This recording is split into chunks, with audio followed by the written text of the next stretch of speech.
नमस्कार दोस्तों, कहानी के अगले भाग में आप सभी का स्वागत है। अब तक आपने कहानी में जाना कि मानसी साहनी अपनी माँ से दबे हुए राज के बारे में पूछती है, पर उसकी माँ उसे कुछ नहीं बताती। अब आगे।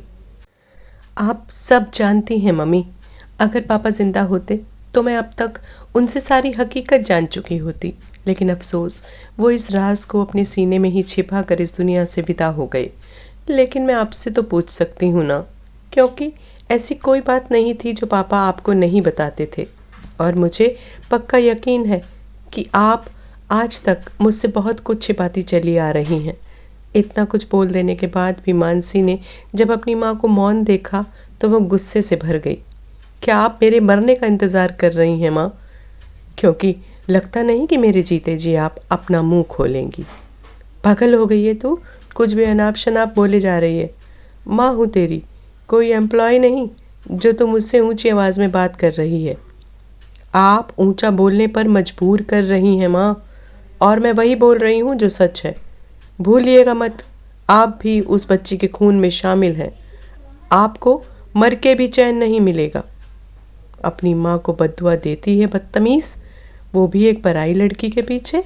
सुचित्रा जी गुस्से से भर गईं। उनको गुस्से में देखकर मानसी थोड़ा शांत स्वर में बोली, माँ आप फिर भूल कर रही हैं। वो आपकी ही बेटी है।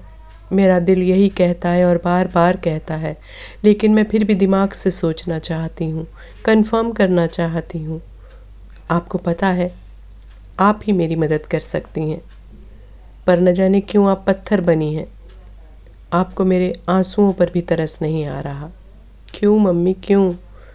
आप शायद उसके दर्द को महसूस ही नहीं कर पा रही है जो मैंने किया है उसकी लाइफ स्टोरी सुनकर, क्योंकि आपके पास किसी चीज़ की कोई कमी नहीं है। आप तो इस बड़े से आलीशान घर में चैन की सांस लेती हैं, खुशहाल परिवार का हिस्सा हैं। आपको किसी के दुख दर्द परेशानी से भला क्या मतलब? उस बच्चे के सिर पर ना कोई आसरा है, ना कोई सहारा, ना कोई परिवार, ना ही कोई सगा संबंधी। अपने दम पर छोटी सी उम्र में अपनी ज़िंदगी के लिए संघर्ष कर रही है, और उसके संघर्ष आप जैसे लोगों के कारण खत्म होने का नाम ही नहीं ले रहे। सुचित्रा देवी बिना कुछ कहे चुपचाप उठकर जाने लगीं। मानसी के कमरे से बाहर जाने लगीं। कहाँ जा रही हैं आप? मेरे शब्द जहर लग रहे हैं ना? माँ सोचिए, जिसकी ज़िंदगी जहर बन चुकी हो। अपनी माँ को रोकने के लिए उसका हाथ थाम कर मानसी ने कहा। सुचित्रा ने अपना हाथ छुड़ाया और अपने कमरे में चली गई। मानसी उनकी कठोरता देखकर फूट फूट कर रो पड़ी, पर अगले ही क्षण उसे कुछ याद आया। उसने अपने आंसू पोंछे और ऑफिस जाने के लिए तैयार होने लगी। कुछ ही देर में सुचित्रा देवी मानसी के कमरे में वापस लौटीं। इस बार वो खाली हाथ नहीं थीं। उनके हाथ में उनके पति की एक डायरी थी जिसको उन्होंने एक कागज़ में संभाल कर रखा हुआ था। ले बेटा, इस डायरी में सब कुछ लिखा है, जो कुछ भी तेरे रेप के बाद हुआ। तेरे पापा ने सब इस डायरी में लिखा है। वो इसे सबूत के तौर पर छोड़ कर गए हैं, ताकि भविष्य में तुझ पर कोई भी आँच आए तो वो तुझे रास्ता दिखा सकें। जो इंसान पैदा होते ही तेरी बेटी को लेकर उसे ठिकाने लगाने चला गया था, वो मेरा ही मुँह बोला भाई था, तेरा मामा अमर। बस हम 3 लोग ही जानते हैं उस घटना के बारे में, और उसी ने हमारे दिमाग में ये बात बैठा दी थी कि इस बच्ची को हमें खुद से और मानसी से दूर कर देना चाहिए, वरना यह हमारी मुसीबत का कारण बन जाएगी। ओह अमर मामा, मैं तो उनको बहुत मानती थी माँ, पर वो भी मेरे जीवन में शकुनी निकलेंगे पता नहीं था। गुस्से में भर उठी मानसी। और हमें तो उस समय बस तेरी चिंता थी बेटा, क्योंकि हमें तुमसे जो प्यार था, उस नन्ही सी बच्ची को हमने गोद में उठाकर भी नहीं देखा था। बेशक वो तेरा अंश था, लेकिन वो पैदा तो उस दुष्कर्म के बाद ही हुई थी ना, तो हम तो उसे भी तेरे लिए खतरा मान बैठे थे। तुझसे पूछते भी तो क्या, तू तो होश में ही नहीं थी। इसमें सब कुछ लिखा है तेरे पापा ने। आज मैं तेरे आगे हाथ जोड़कर माफ़ी मांगती हूँ बेटा। सुचित्रा देवी ने रुंधे गले से हाथ जोड़कर कहा। हाँ, मैंने अपने पति के साथ मिलकर उस बच्चे की हत्या में अपने भाई का साथ दिया था, लेकिन मैं ये नहीं जानती थी कि अमर ने उसे मारा ही नहीं था। अरे वो मार ही नहीं पाया होगा, वो कोई क्रिमिनल थोड़ी ना था। उसकी खुद की 3 बेटियां थीं। वो तो बस इसीलिए बहुत डरा हुआ था कि ये आग जो तेरे जीवन में लगी थी, कहीं उसकी चिंगारी उसकी बेटियों का भी जीवन बर्बाद न कर दे, उनके जीवन में भी न पहुंच जाए। इसलिए उसने उस बच्ची को हमसे, तुझसे, सबसे दूर कर दिया। उस वक्त हमें जो ठीक लगा वो हमने किया, लेकिन उस बच्ची की हत्या के पाप का गिल्ट तेरे पापा को ले बैठा शायद। बद्दुआ लग गई उसकी। कहते हैं ना, बच्चे तो भगवान का रूप होते हैं, और हमने तो अपने घर की लक्ष्मी को लावारिस मरने के लिए छोड़ दिया था। बेटा, मैं हमेशा अपने पति के पीछे चलने वाली पत्नी रही हूँ। वो जो कहते रहे मैं वो करती रही, लेकिन फिर भी मैं अपने दोष से बच नहीं सकती। सुचित्रा देवी ने डायरी मानसी के हाथ में थमा दी और अपने आंसू पोंछती हुई वापस अपने कमरे में चली गई। मानसी ने उन्हें रोका नहीं, जाने दिया, क्योंकि अभी इस समय उनको शांति से अकेले में वक्त गुजारना ज़रूरी था। माँ, मुझे माफ़ कर देना, मैंने जीवन में पहली बार आपसे इस ढंग से बात की। मैं क्या करती माँ, मैं भी अपनी ममता के हाथों मजबूर हो गई थी। मानसी को जैसे आशा की एक नई किरण मिल गई थी। उसने डायरी को अपने लॉकर में सुरक्षित रखा और जल्दी जल्दी ऑफिस के लिए निकल गई। सुहानी ऑफिस में अकेले बैठे बैठे बोर हो रही थी। तभी मानसी ने अपने ऑफिस का दरवाज़ा खोला। अरे, आप आ गई मैडम। मुझे तो लग रहा था जैसे आप आज आएंगी ही नहीं। आप तबीयत कैसी है आपकी? सुहानी ने मानसी के बैठते ही टेबल से पानी का गिलास ऑफर करते हुए पूछा। मैं ठीक हूँ, तुम कैसी हो सुहानी? तुम्हें शिफ्ट होने में कोई दिक्कत परेशानी तो नहीं हुई? कैसा रहा आज ऑफिस का दिन? मानसी ने मुस्कुराते हुए पूछा। वैसे तो सब ठीक रहा, पर आपको ऑफिस में ना पाकर थोड़ा अच्छा नहीं लगा था। देखिए, आपके लिए रोज़ फ्लावर लेकर आई थी, बेचारा मुरझा गया। सुहानी भोला सा मुंह बनाकर मुरझाया हुआ गुलाब मानसी की ओर बढ़ाते हुए बोली। Oh, so sorry sweetheart, thank you so much. Mansi फूल लेते हुए बोली। आज कोई ऑफिस में आया था? हाँ, आए थे ना, मिस्टर अरमान साहनी, आपके सन, एंड मिस्टर रजत। ये भी उन्होंने ही बताया होगा आपको कि मैंने उनको ऑफिस के बाहर जाने के लिए बोल दिया था। सुहानी ने झिझकते हुए बताया, क्योंकि मुझे वो अपना इंट्रोडक्शन ही नहीं दे रहे थे, और मैं आपकी एब्सेंस में किसी अनजान को ऑफिस में बैठने की इजाज़त नहीं दे सकती थी। और मैंने उनसे कहा कि जब मैडम ऑफिस आ जाएंगी तब आप आ जाइएगा। मैडम, आई एम सॉरी, अगर मेरे से कुछ गलती हुई हो तो प्लीज़ मुझे नौकरी से मत निकालिएगा। मानसी सपाट चेहरे से सुहानी को देख रही थी। उसके चेहरे के भाव को देखकर सुहानी सहम कर बोली, यह नौकरी और आप मेरे लिए बहुत अहमियत रखते हैं। मेरा और कोई सहारा भी नहीं है। सुहानी एकदम संजीदा हो गई। अरे अरे अरे, तुमने कोई गलती नहीं की, तुमने बस अपनी ड्यूटी पूरी की है, और वो भी पूरी ऑनेस्टी से। मानसी उसे शांत करते हुए बोली। सुहानी, मुझे तुमसे कुछ ज़रूरी बात करनी है। जी मैडम, मुझे भी आपसे ज़रूरी बात करनी है।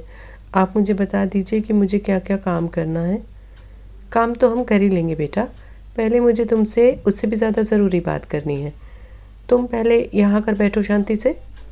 जी, ओके, लीजिए बैठ गई। आप कीजिए ज़रूरी बात मैडम। सुहानी मानसी के ठीक सामने वाली चेयर पर जाकर बैठ गई। मुझे आगे की स्टोरी बताओ बेटा। क्या हुआ उस घटना के बाद जब तुम्हारी माँ को और अजीज़ को गोली मारी थी सुबोध सिन्हा ने? उसके बाद क्या हुआ? मुझे सारी बातें विस्तार से बताओ। सब कुछ जानना है मुझे, बहुत ज़रूरी है बेटा। कोई भी बात ऐसी भूलना नहीं जो बताना ज़रूरी हो। ठीक है मैडम, शुक्र है परमात्मा का कि उस दिन मैं तो छन्नूबाजी के कारण बच गई थी।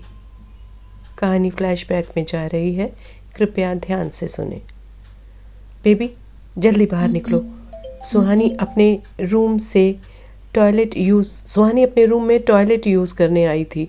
छन्नू की आवाज़ सुनकर अंदर से बोली, आती हूँ, बस हो गया। ये कहते हुए सुहानी बाहर निकल कर आई।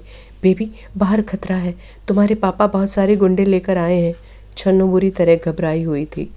मम्मा कहाँ है? सुहानी बुरी तरह डर के छन्नू से चिपट गई। तुम डरो मत, मैं तुमको कुछ नहीं होने दूंगी। ये कहकर छन्नू ने सुहानी को बेड के बॉक्स के अंदर छुपाकर उसमें तकिया फंसा दिया ताकि वो अंदर से सांस ले सके। बेटा, जब तक मैं वापस ना आऊं तुमको यहीं रहना है, कोई आवाज़ भी नहीं करनी है। चाहे कमरे में कोई भी आए, बस तुम बाहर मत निकलना और डरना भी नहीं, मैं यहीं हूँ। तुम्हारे आसपास, लेकिन मैं भी छुपी रहूँगी। आवाज़ भी बिल्कुल मत करना बेटा, चाहे कुछ भी हो जाए। मैं यहीं हूँ, बस ये ध्यान में रखना। बाहर से तुमको कोई भी आवाज़ लगाए, कुछ भी हो जाए, तुम बाहर मत निकलना बस। ठीक है बाजी, आप आएंगी ना वापस? सुहानी की आंखों में डर समाया हुआ था। मैं ज़रूर आऊँगी बेटा, चाहे कुछ भी क्यों ना हो जाए। छन्नो उसे बेड में बंद करके चली गई। उसके बाद मैं उस बेड के अंदर कब तक रही मुझे पता नहीं। अत्यधिक घुटन से मैं बेहोश हो गई थी। मुझे पता ही नहीं चला जब मुझे बाहर निकाला गया। घर में गुप्त अंधेरा था, कुछ भी दिखाई नहीं दे रहा था। बसंती के हाथ में एक छोटी सी टॉर्च थी जिसके उजाले की मदद से उन्होंने मुझे बाहर निकाला। मैं बेहोश थी। मेरे मुंह पर पानी के छींटे मारे और मुझे थोड़ा सा पानी पिलाया। थोड़ी देर बाद मुझे होश आया। अंधेरे में छन्नू और बसंती को मैं पहचान नहीं पाई और ज़ोर से चीख मारी। छन्नू बाजी ने मेरा मुंह झट से बंद किया और फुसफुसाते हुए बोली, ना ना सुहानी बेबी, शोर मत करना, अभी यहाँ कोई नहीं है। हम लोग चोरी से अंदर आए हैं तुम्हें लेने के लिए। पुलिस कोठी को सील करके जा चुकी है। बहुत रात हो रही है। गेट पर पुलिस के सिपाही ड्यूटी कर रहे हैं। हम लाइट ऑन भी नहीं कर सकते। बस तुम डरो नहीं, तुम बिल्कुल ठीक हो। और मॉम कहाँ है? वो ठीक तो है ना? सुहानी की इस बात पर बसंती और छन्नू ने एक दूसरे की आंखों में देखा, लेकिन सुहानी की बात का कोई जवाब नहीं दिया। बताओ ना बाजी, सुहानी ने फिर प्रश्न किया। बेबी शांत हो जाओ, अभी हम यह बात नहीं कर सकते। अगर किसी ने हमारी आवाज़ सुन ली तो हम मुसीबत में पड़ जाएंगे बेटा, और आपकी जान को भी खतरा हो सकता है। हम सब बताएंगे, लेकिन बाद में, बसंती ने सुहानी को प्यार से समझाया। फिर बसंती सुहानी का हाथ छन्नू के हाथ में देकर बोली, तारा बीबी की अमानत को तेरे हाथों में सौंप रही हूँ छन्नू, अपनी जान से ज़्यादा संभाल कर रखना। मेरे 2 बच्चे हैं, मैं बेबी को संभाल नहीं पाऊँगी और ना ही छिपा कर रख पाऊँगी। तू इनको अपने साथ ले जा। अनाथ आश्रम में तो इन्हें रख नहीं सकते, सोच कहाँ रख सकते हैं इनको छिपा कर। देख तुझे क्या करना है। मेरी तो कुछ समझ नहीं आ रहा। ठीक है, तू चिंता मत कर, मैं देखती हूँ मैं क्या कर सकती हूँ। छन्नू ने सुहानी का हाथ मजबूती से अपने हाथ में थाम लिया और अगले दिन मुंह अंधेरे ही छन्नू बाजी मुझे अपने साथ लेकर अपनी माँ के घर ग्वालियर आ गईं और उन्होंने अपनी अम्मी को सारी बात सच सच बता दी और सुहानी की मदद करने की इल्तिजा की।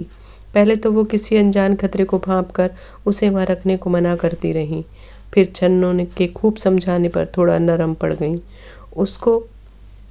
उनको सुहानी के मासूम चेहरे पर दया आ गई, तो वो उसे वहाँ छिपा कर रखने को तैयार हो गईं। कुछ दिन बाद पता चला कि हॉस्पिटल में अजीज़ा अंकल की डेथ हो गई थी। कहानी में यहाँ तक हमारे साथ बने रहने के लिए आप सभी का धन्यवाद दोस्तों। कहानी का अगला भाग हम जल्दी प्रकाशित करेंगे। हमारे चैनल को आप अभी सब्सक्राइब कर लीजिए ताकि अगला भाग आप मिस ना करें। Please press the bell icon also.